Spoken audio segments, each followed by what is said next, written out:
Vladimir, what do you think about this? And what can he think? He is an instrument of propaganda. He thinks what Comrade Andropov tells him to think. He is just a nice, articulate mouthpiece of the Soviet subversion system. And Ted Koppel makes you believe that my friend Vladimir Posner thinks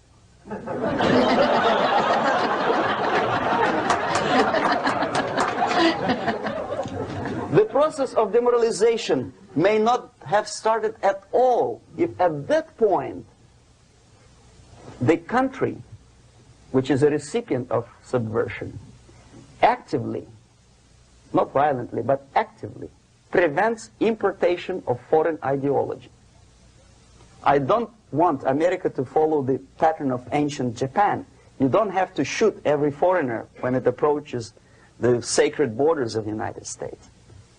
But when he offers you a junk in the disguise of very shiny something, you have to tell him, no, we have our own junk.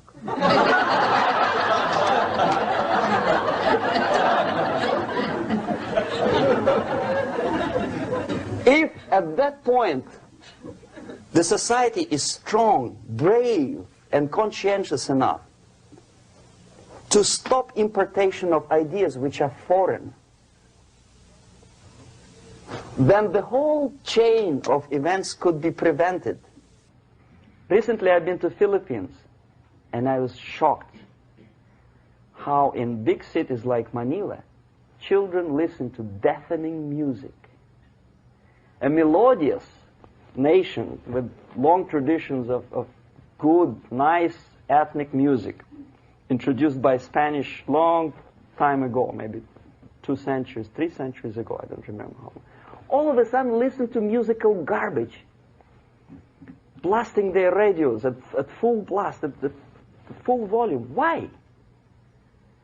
In India, I spent many years watching the reactions of Indians walking out of movie theaters after seeing Hollywood production. They couldn't figure out why Americans are so wasteful. They smash their cars, their shiny cars, every 5 minutes. How come they shoot each other for $500,000? Is it true that they're so obsessed with sex? Can you imagine showing a movie where each 5 minutes there's a copulation on the screen to a country like India with long tradition of respect to these private matters, or to Pakistan? And United States expect these people to respect you? No way. Oh yes, they will see the movie, they'll pay 5 rupees to see that garbage, but they walk out and will tell their kids, don't respect Americans, don't be like Americans. See? So, the process of demoralization could be stopped right here, both as an expert and as an import. And that takes one step, one very important thing to do. You don't have to expel all the KGB agents from Washington, D.C. The most difficult and at the same time the simplest answer to the subversion is to start it here and even before, by bringing back the society to religion, something that you cannot touch and eat and put on yourself, but something that rules society and makes it move and preserve it. A Soviet scientist, Shafarevich, who has nothing to do with religion, he is a computer scientist, did a very intensive research on the history of socialist countries. He calls socialist or communist any country with a centralized economy and a pyramidal style of power structure. And he discovered, actually he didn't discover it, he just brought to attention of his readers, that civilizations like Mohenjo-Daro in the river Indus area, like Egypt, like Maya, Incas, like Babylonian culture, collapsed and disappeared from the surface of Earth. The moment they lost religion, as simple as that, they disintegrated. Nobody remembers about them anymore. Well, distantly. So, the ideas are moving society and keeping mankind as a society of human beings, intelligent, moral agents of God.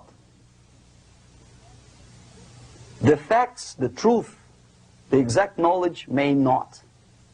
All the sophisticated technology and computers will not prevent society from disintegrating and eventually dying out. Have you ever met a person who would sacrifice his life, freedom, for the truth like that? This is truth. I never met a person who said, this is truth and I'm ready to shoot me. To defend the truth. Right?